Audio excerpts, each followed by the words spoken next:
વિજયભાઈ કાલે આ એક ભાઈ સેમ્પલ બતાવી ગયા છે, તમને બતાવવાનું કીધું હતું. કાપડ છે બેસો.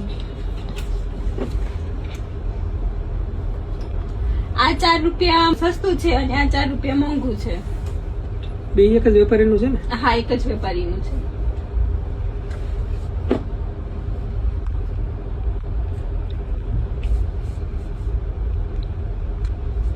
આમાં છે ને આ થોડું સારું લાગે છે આના કરતા, પણ કસ્ટમર સસ્તું માંગે છે તો આપણે આ રાખીએ ને. કસ્ટમર સસ્તું માગે છે બરાબર છે, પણ કસ્ટમરને સમજાવવા પડે. આપણે સસ્તું દઈને કસ્ટમર હેરાન થાય ને એવું નથી કરવાનું.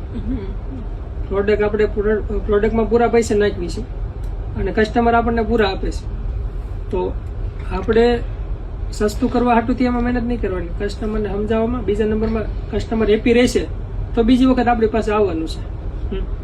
લોકો બનાવે છે આના કરતા સસ્તું બનાવે છે લોકો અને વેચે છે, પણ આપણે એમાં જ આવવાનું નથી. આપણે ક્વોલિટી બેસ્ટ આપવાની છે, જેથી કરીને આપણો માલ, હા, આપણો માલ ગમે ત્યાં કોઈ પણ કાઉન્ટરે ખુલે તો એને વેચાઈ જાય કામનું કે ના પડ્યો રહે કામનું? ના, વેચાઈ જાય તે બરાબર ને?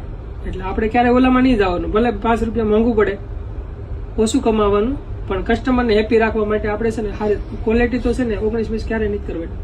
લોકો ભલે કે આપણે 10 ગ્રાહક આવે, 5 ગ્રાહકને કદાચ નહીં મજા આવે, એને સસ્તું જતું છે તો એવી રીતે સિલેક્શન કરીને ત્યાંથી લે છે. પણ આપણે દેવું છે ને તો સારું દેવું છે, એટલે આના ઉપર જ બનાવવાના. આમાં સેમ્પલ બનાવરાવો 2-3 અને ઉભા કરો, બરાબર? આ એને ના પાડી દેજો, આ સેમ્પલ એને કપડું પાછું આપી દેજો, બરાબર છે?